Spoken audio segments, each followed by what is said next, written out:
Senhor, agora venha tomar nossas mentes e corações em tuas mãos. Venha nos dar uma mente, Deus, cada dia mais e mais espiritual. Crava a eternidade diante dos nossos olhos, ó Pai, diante de nossas mentes.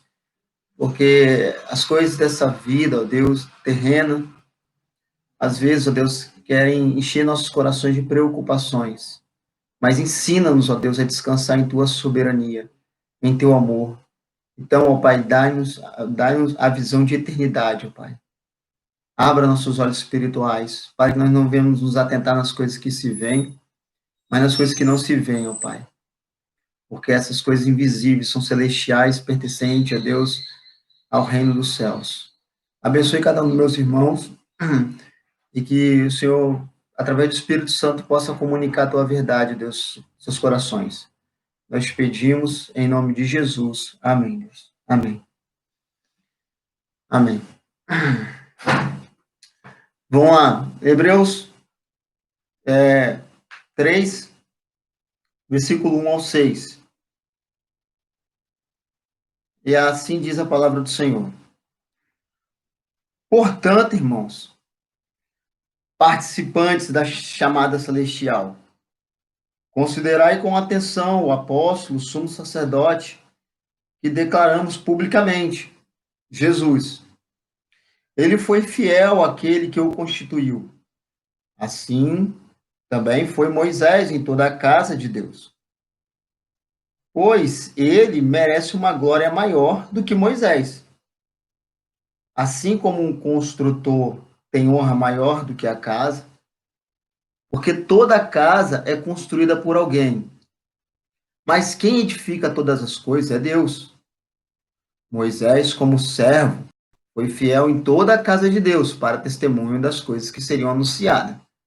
Mas Cristo, como filho, é fiel sobre a casa de Deus. Somos nós, se conservarmos firme até o fim a nossa confiança e a glória da esperança. Bom, sabemos que nossos irmãos, os hebreus, judeus convertidos ao cristianismo, eles estavam passando por uma severa perseguição, como nós vimos na introdução da epístola. E um dos propósitos dessa epístola, além de falar da superioridade de Cristo, é encorajar os irmãos hebreus convertidos ao cristianismo permanecer na fé e não desanimar. E nós também passamos, né, por desânimos diante das coisas que nos cercam, né? E por isso que essa epístola é tão importante para nós. Como incentivou aqueles nossos irmãos, né, a permanecer firme e a perseverar na fé cristã, nós também somos exortados por essa carta também a permanecer e com os olhos focados nas coisas eternas. Bom, o autor começa assim a lição. Nossos pés estão firmados sobre a terra, percorrendo a moradia passageira presenteada pelo Senhor. Nossa presente morada aqui. Mas o coração bate forte ao contemplar com expectativa o lugar eterno, que há de ser nossa herança permanente. Olhamos para o céu cheio de júbilos, de malas prontas, pois a nossa passagem para lá já foi comprada, mediante ao precioso sangue daquele que nos amou e tem guiado nossas vidas. Todas as providências já foram tomadas, cabendo a nós apenas um sereno ato de confiança e de perseverança no caminhar cristão. Quando eu estava estudando essa lição, eu pensei assim, quanto tempo de nossa vida nós pensamos nas coisas eternas e desejamos o céu, ou desejamos a presença de Deus. Às vezes nossos pensamentos, né, e o meu já foi tomado por isso, talvez você não, mas eu já passei por isso, já passou isso na minha mente há algum tempo. Nós nos acostumamos com essa vida aqui, né, e quando a gente para para pensar na eternidade, nas coisas que, como é que vai ser, e família, e amigos, e E tudo que nós temos aqui, né, não sei, talvez no coração de algumas pessoas podem desanimar e falar, poxa, eu gosto tanto daqui, as pessoas, meus pais, meus filhos e amigos, né? E uma vez eu refletindo em uma passagem lá de Mateus, que fala que aquele que amar seu pai ou sua mãe mais do que a mim, não é digno de mim. Eu comecei a refletir sobre isso e eu linkei lá com o Tiago, que toda boa dádiva e todo dom perfeito vem de Deus e tal, e eu pensei no amor que toma os nossos corações e até as pessoas que nós amamos, que estão ao nosso redor. E quando nós paramos para pensar nisso, de maneira séria e a partir do ponto de vista eterno, a gente vê que tudo que nos cerca, e eu falei isso com o Estevão um tempo atrás, quando estávamos tocando esse assunto, tudo que nos cerca, tudo que nós amamos, foi Deus que nos deu. E esse amor que nós temos por aquelas pessoas que amamos, é Deus que colocou em nossos corações também, esse amor. Então Deus é a fonte de todo amor. E aí eu entendi aquela passagem, quem ama seus pais mais do que a mim não é digno de mim. Aí eu comecei a refletir que amar minha esposa ou meu filho mais do que amar a Deus é um amor muito egoísta, porque se eu amo a minha esposa de alguma maneira, meu filho e meus parentes, é porque o próprio Deus colocou esse amor no meu coração. Então agora você multiplica isso, impossível, né? Mas você multiplica, aumenta. O céu será assim, sabe? Deus verdadeiramente, nós temos que crer na sua palavra que Deus verdadeiramente tem coisas melhores para nós. Isso não pode ficar só no intelecto. Poxa, Deus tem coisas melhores e cantar isso, mas isso tem que ser real em nossos corações. E é dessa forma que nós começamos a desejar mais a presença de Deus. Que aí você não quer ir para o céu apenas por medo do inferno, mas você quer ir para o céu porque você ama o Senhor. E isso é importante, sabe? Você amar o Senhor, seu coração ser tomado por esse amor, né? E aí tudo se tornou mais fácil para mim, né? Porque Deus sendo a fonte de todo amor, eu posso amar o meu próximo como a mim mesmo e amando a Deus sobre todas as coisas. Então, é essa introdução da lição, eu penso que o autor ele tenta invocar essa visão eterna, esse sentimento eterno pelas coisas celestiais. Então, o autor volta aqui e ele diz o seguinte: em outras palavras, poderíamos dizer que este é o tema tratado no capítulo 3 e 4 dessa epístola aos Hebreus, no qual o autor demonstra um firme anseio em despertar em seus leitores uma inquestionável confiança em Jesus Cristo, o único que pode conduzi-los em segurança até a concretização desse sonho. Então, olha como que ele começa o 3, versículo 1. Portanto, santos irmãos, participantes da chamada celestial, considerai com atenção, apóstolo, sumo sacerdote, da qual declaramos publicamente, Jesus. Por quê, né? Portanto, irmãos, participantes da chamada celestial, nós devemos nos atentar, né, para o sumo sacerdote. Por que nós devemos nos atentar mais para Jesus Cristo? Porque a mensagem que nós recebemos, que nós falamos já no capítulo 1, que foi anunciada pelos profetas, e que Deus usou de vários meios de comunicação lá, agora ela nos é revelada por Cristo, pelo seu Filho encarnado, por Jesus. Nesses últimos dias, ele nos fala pelo Filho. Jesus é o resplendor da glória de Deus, e ele é superior aos anjos.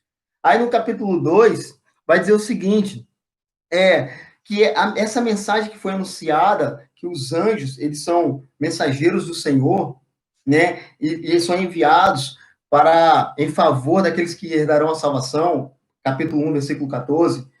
No 2, o autor de Hebreus vai de novo enfatizar, por isso é necessário nos atentarmos ainda, né, para as coisas que nós ouvimos, que é a palavra de Deus. Porque essa palavra que foi anunciada por anjos, ela recebeu a justa punição daqueles que desobedeceram. Observe lá o versículo 2, 2:2. Hebreus 2, versículo 2. Pois se a palavra falada por meio de anjos permaneceu firme a toda transgressão e desobediência, eles receberam a justa punição, como nós vamos escapar se desconsiderarmos tão grande salvação, essa salvação que foi anunciada pelo Senhor lá no Jardim do Éden, né? Quando a mulher ia dar luz e,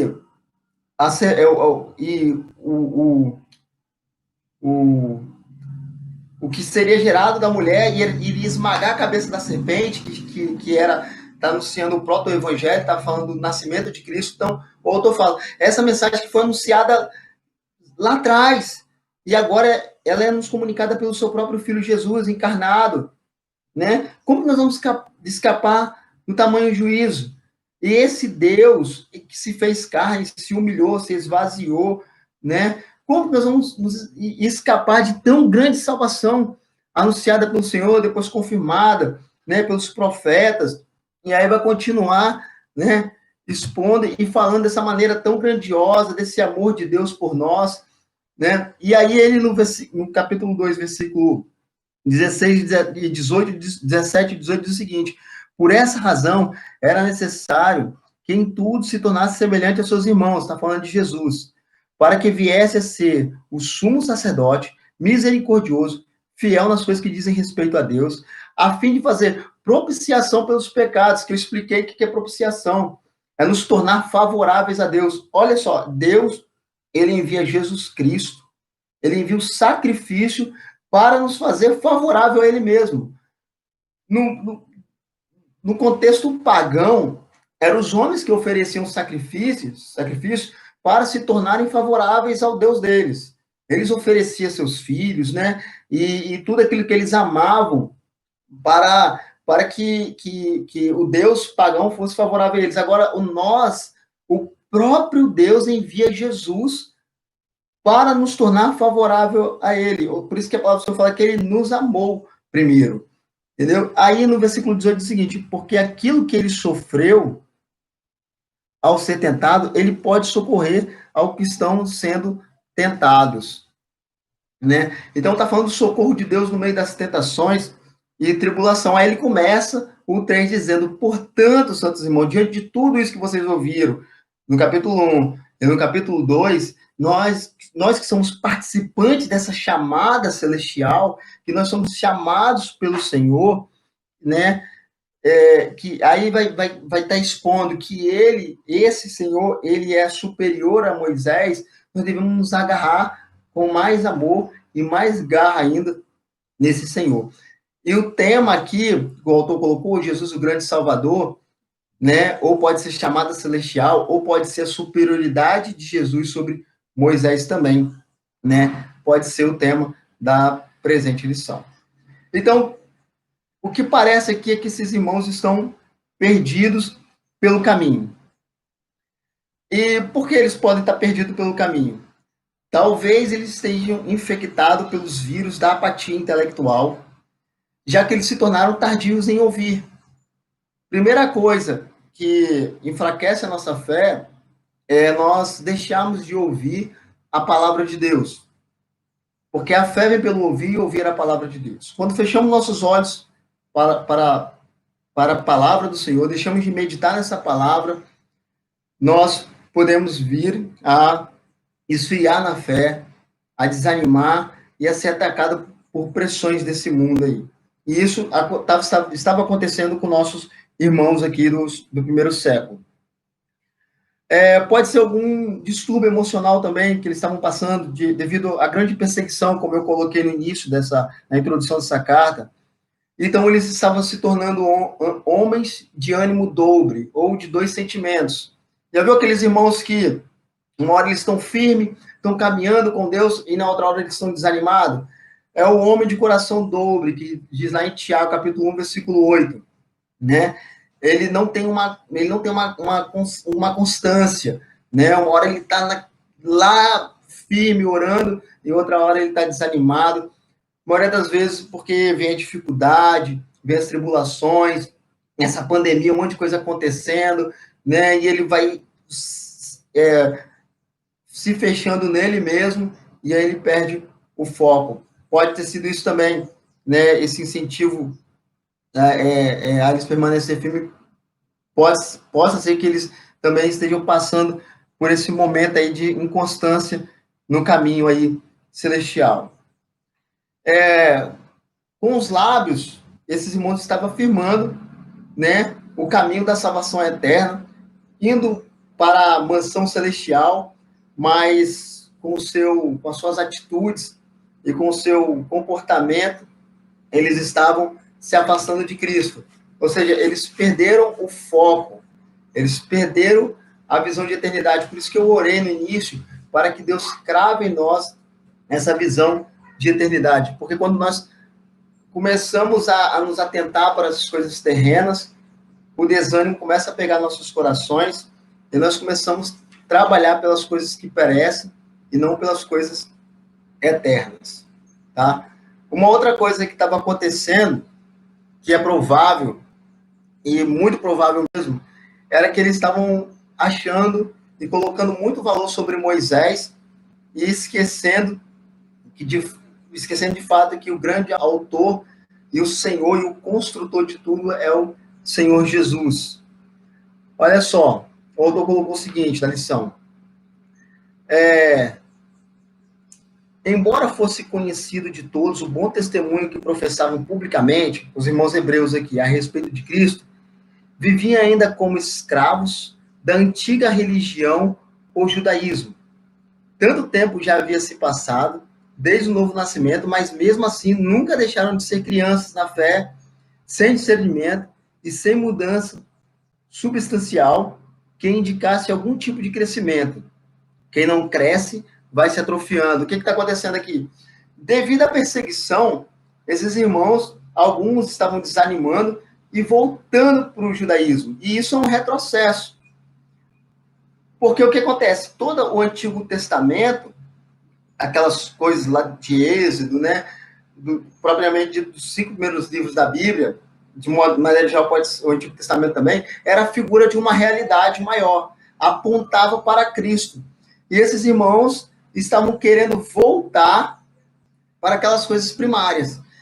E isso não está distante de nós, irmãos, quando nós começamos a introduzir coisas do culto judaico dentro de igrejas cristãs, né? Alguns homens querem introduzir lá a Arca da Aliança, né? O shofar, abraçar o calendário judaico. Então, nós temos que ter muito cuidado com isso. E isso estava acontecendo com nossos irmãos. Se você abrir lá em Colossenses 2, né? Vamos lá, Colossenses 2.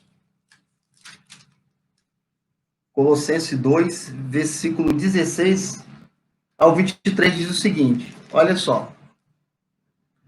Assim, ninguém vos julgue pelo comer, pelo beber, por causa do dia de festa, ou de lua nova, ou de sábado, os quais são a sombra das coisas que haveriam de vir. Mas a realidade é Cristo, ou seja, lá é só sombra, agora é o real. Ninguém seja árbitro contra vós, fingindo humildade, quanto aos anjos, né? A gente falou da superioridade de Cristo sobre os anjos, baseando-se em coisas que tenha visto inutilmente, arrogante e em seu conhecimento carnal, e não retendo a cabeça, com o qual todo o corpo suprido e organizado pelas juntas e ligamentos vai se desenvolvendo segundo o crescimento concedido por Deus. Visto que morreste com Cristo, né, para os espíritos elementares desse mundo, por que vocês ainda estão sujeitando ainda aos mandamentos como se vocês vivessem nesse mundo?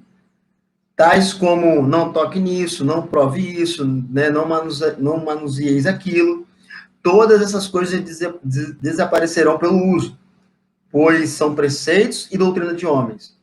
Na verdade, esse mandamento tem aparência de sabedoria e falsa devoção, falsa humildade e severidade para com o corpo, mas não tem valor algum no combate aos desejos da carne. Ou seja, só tem aparência de espiritualidade, né? Colocar o chofar, vamos tocar, vamos dar 7 voltas aqui, só tem aparência, mas isso não vale de nada contra o verdadeiro cristianismo, contra viver a verdadeira essência que é Cristo. E esses irmãos estavam retornando, voltando ao judaísmo, depois de aprenderem tanto, né, a salvação pela graça, né, por meio da fé, né, aprender ali o cristianismo, né, eles estavam retornando e voltando, né, novamente para o judaísmo. Outros estavam desanimando de reunir, ou seja, estavam desanimando de ir para a igreja. Outros já não eram mais assíduos aos cultos, desprezando a comunhão e a edificação. Alguns, apesar de muita bênção que experimentaram a igreja, estavam agora se tornando, né, desertores da fé e de Jesus Cristo. Ou seja, é outra questão também, porque o que acontece? Essas pessoas, elas se acham tão espirituais, né, tão elevadas, né, e elas começam a achar que não precisam de mais ninguém. E aí elas se fecham nelas mesmas, falam, não preciso, por isso que outro dia Deus vai falar, olha, não deixar de reunir, como alguns têm deixado. Isso estava acontecendo. Eles estavam deixando de reunir por medo da perseguição, né, estavam ficando em suas próprias casas. Isso é uma grande estratégia de Satanás, porque quando uma ovelha ela está sozinha, é muito mais fácil, né, dela ser atacada por lobos. Né? Então, estava passando por isso. Isso se aplica muito a nós também. Nós não devemos deixar de reunir, não devemos perder o foco das coisas celestiais, devemos nos apegar mais a Cristo, né, e deixar essas coisas que só têm aparência de piedade, só tem aparência, devemos nos apegar à realidade maior, que é Cristo. Tá? Aí o autor colocou uma aplicação para hoje. Sua vida está realmente alicerçada à esperança da vida eterna? Seu compromisso se desenvolve numa relação diária com Deus, num caminhar nos passos de Jesus, né? Se a resposta for sim, tenha certeza então de que a promessa do Senhor se cumprirá na sua vida. Irmãos, visão de eternidade, das coisas celestiais, ela é construída, né? E ela é construída através de uma vida de santificação. Nós não devemos confundir santificação com consagração, entendeu? Mas os dois andam juntos. Porque às vezes a pessoa ela quer se santificar tanto, na verdade ela está se consagrando, ela quer passar o dia todo orando, lendo a Bíblia e fazendo, mas quando ela vai para a vida prática, ela não vive isso. Ela não vive, então ela se torna uma pessoa religiosa, uma pessoa soberba e arrogante. Então, é muito melhor e muito mais saudável você não ter a meta de ler a Bíblia toda em um ano, mas você ler um versículo e meditar nesse versículo e procurar colocar esse versículo em prática naquele dia, do que você ter o propósito de ler a Bíblia toda em um ano e viver uma vida totalmente carnal, uma vida totalmente afastada dos propósitos do Senhor. É bem melhor você praticar a palavra de Deus. Então, a santidade ela está muito relacionada à vida prática, entendeu? A vida prática. E um dos que eu sempre falo desse assunto, né? Das estratégias maior de Deus de santificação é nosso relacionamento familiar, principalmente em casa. Esposa, filhos, né? Maridos. É ali que nós devemos justamente colocar em prática o que nós estamos aprendendo na palavra de Deus. Então, cuidado, não confunda isso. Né? Muitos se confundem com isso e às vezes até destrói laços familiares, né? Porque não, agora não dá, porque não quer socorrer um familiar, porque acha que é mais importante, né, ler e orar. É importante sim, mas deve andar junto com a prática, né? Muitos daqueles irmãos que não vão ler, ou daqueles queridos que não vão ler a sua Bíblia, eles vão estar lendo a sua vida. Então, se liga mais na prática da palavra de Deus e assim vai alimentando a sua visão de eternidade. E assim você vai deixando de se atentar para as coisas terrenas e vai se atentar para as coisas celestiais. Tá? Essas palavras foram escritas no intuito de estimular aqueles cristãos a permanecer fiel no cristianismo, em detrimento à velha religião, filosofia que antes eles seguiam. Tá? Havia entre os cristãos hebreus um forte apego, olha que eu tinha falado aqui, um forte apego a personagens bíblicos do passado, inclusive anjos, por isso que o autor enfatiza a superioridade de Cristo sobre os anjos. Por isso o autor fez questão de ressaltar a superioridade, né, do Filho de Deus, sumo sacerdote, segundo a ordem de Melquisedeque, autor da salvação, né, e também consumador de nossa fé. Então, o que estava distraindo ou levando esses irmãos para outro caminho, era, era que eles estavam regressando ao culto judaico, tá? Eles estavam regressando ao judaísmo, né? O que nos desanima da caminhada cristã é nós regressarmos às práticas antigas, né? E elas vêm de maneira bem sutil, né? De maneira bem sutil. Se nós não nos atentarmos para tão grande salvação, nós podemos também perder a nossa bênção. Como é que nós fazemos, então, para reencontrar este caminho? É a segunda parte da lição.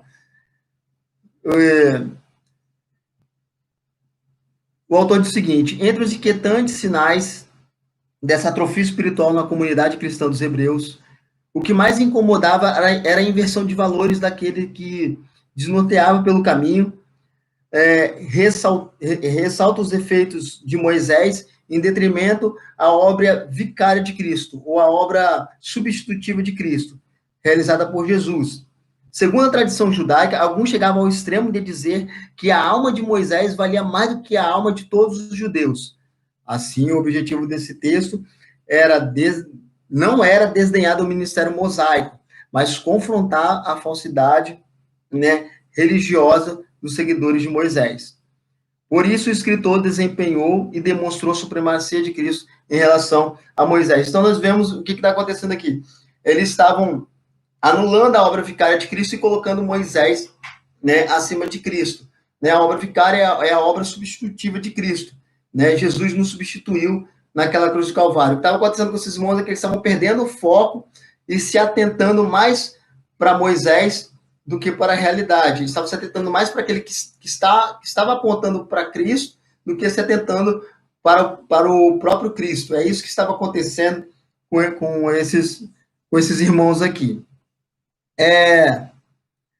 Essa questão ficou claramente estabelecida quando o escritor demonstrou que Jesus estava com Deus e Moisés foi apenas um colaborador dessa obra, tá?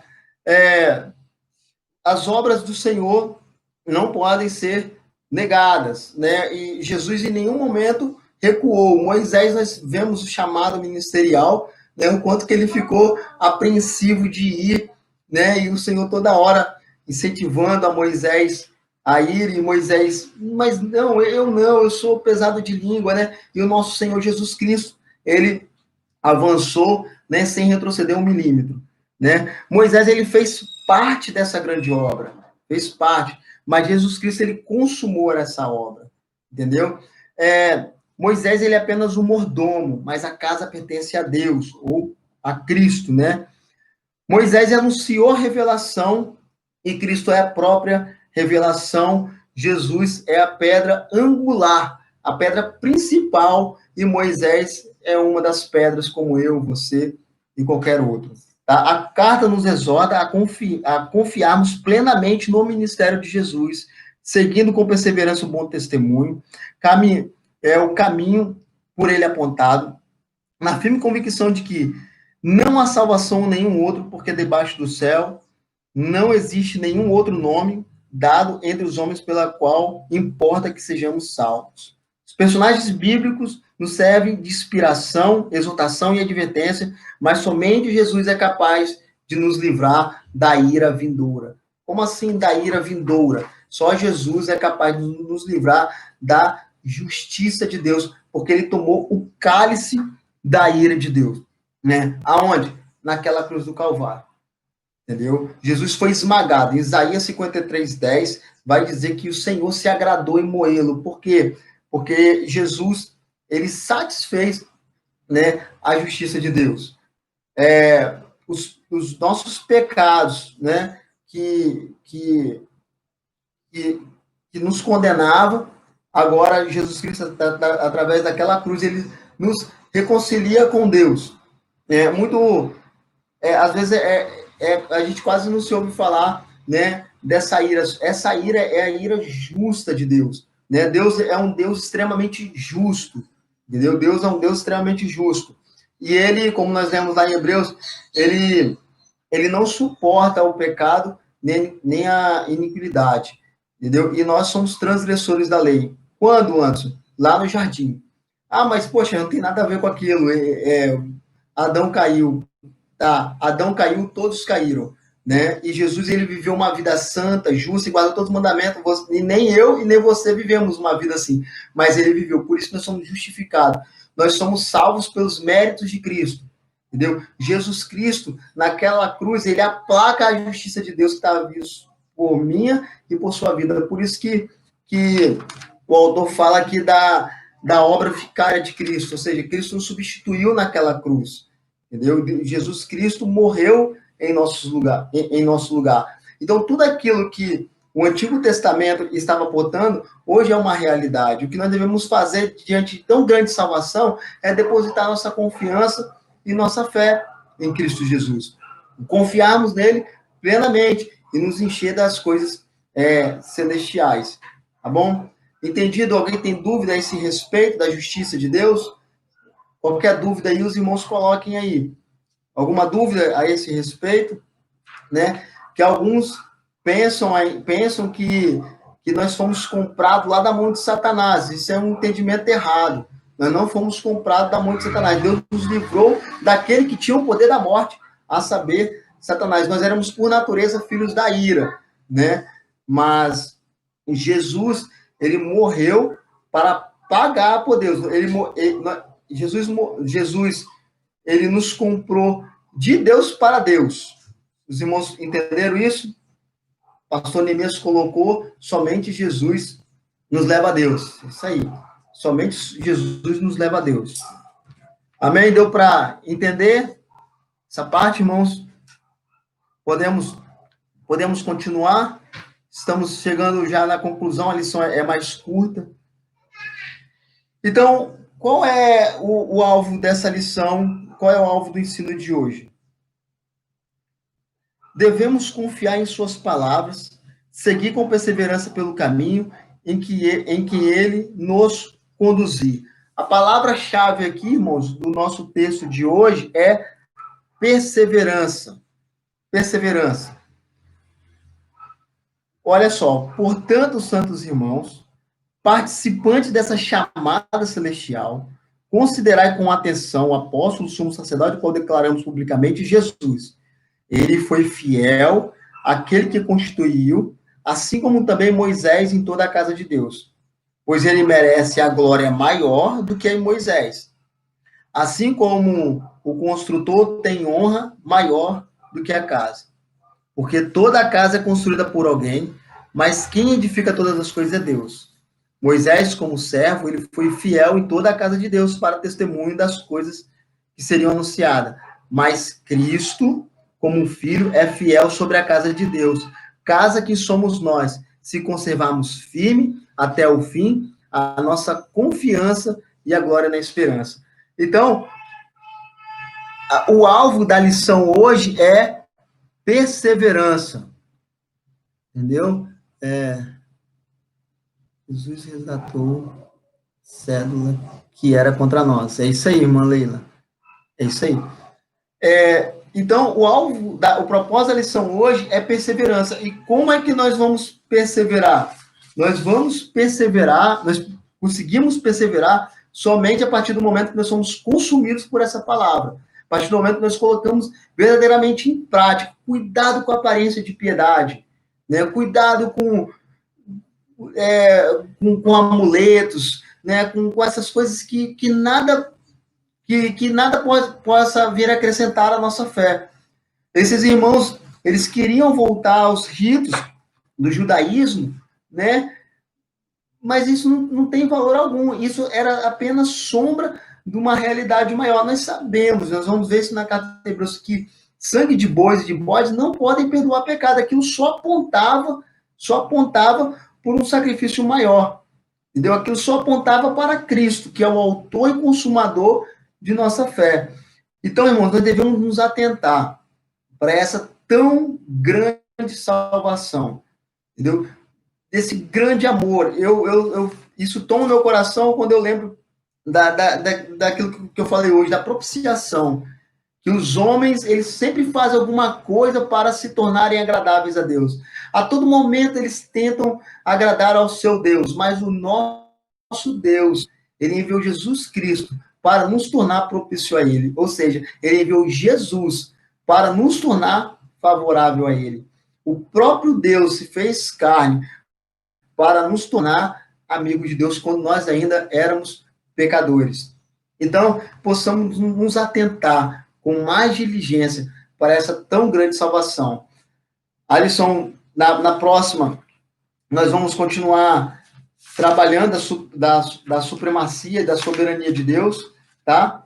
A próxima lição vai falar de nossa peregrinação firmes até o fim, tá ok?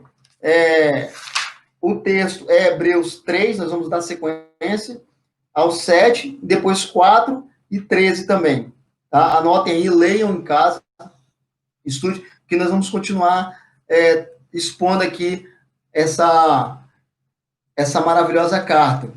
E nós vamos continuar falando dessa obra vicária de Cristo, nós vamos continuar trabalhando mais essa questão da substituição, vamos continuar trabalhando mais a soberania do Senhor, e eu tenho certeza que os irmãos vão entender melhor esse grande amor de Deus aí, né, que Deus possa abrir nossas mentes, que nós podemos nos deleitar mais nessa palavra e compreender que Deus tem o melhor para nós. E não nos atentar nas coisas que se veem, mas nas que não se veem, porque as que se veem são passageiras e as que não se veem são coisas eternas. Que Deus abençoe os irmãos, né? Não tem perguntas, está tudo certinho, tudo claro, né? Tudo claro, nós vamos orar e finalizar. Mais à noite o pastor Cardoso entrará aí, né? Para a glória de Deus, trazendo a palavra, tá? Vamos ao Senhor oração. Mais tarde é só pelo YouTube, tá? Não faz pelo Instagram, não, só pelo YouTube. Bem, vamos orar ao Senhor. Pai, venha nos ajudar, ó Deus. Venha nos ajudar a não perder o foco da eternidade, Pai. São tantas coisas, ó Deus, que nos cercam nessa vida, meu Deus, mas que o Senhor abra nossos olhos espirituais. Meu Pai, que nossos corações não sejam consumidos, ó Deus, pelas coisas terrenas. O Senhor sabe de tudo que nós precisamos, ó Pai, mas que possamos buscar primeiramente, em primeiro lugar, o reino de Deus e a sua justiça. E as demais coisas, ó Pai, serão acrescentadas. Essa é a tua palavra, ó Deus. Venha, Deus, abrir nossos olhos espirituais. Que possamos nos deleitar mais na tua soberania, na tua supremacia. Que possamos descansar mais no teu grande amor, ó Pai. Abençoe, Deus, cada irmão aqui, ó Deus, que estudaram essa lição hoje, ó Deus. E aqueles que não puderam, toma a vida deles também em tuas mãos, ó Pai. Que a bênção do Senhor seja sobre eles. Continue conosco, Pai, mais no decorrer dessa semana. Guarda-nos, ó Pai, dessa pandemia, Deus. Aplaca, ó Deus, essa pandemia em nossa nação. Tenha misericórdia, ó Deus. Que possamos logo voltar a reunir para o louvor da tua glória. Em nome de Jesus. Amém. Amém. Que Deus abençoe. Amém, pastor. Obrigado.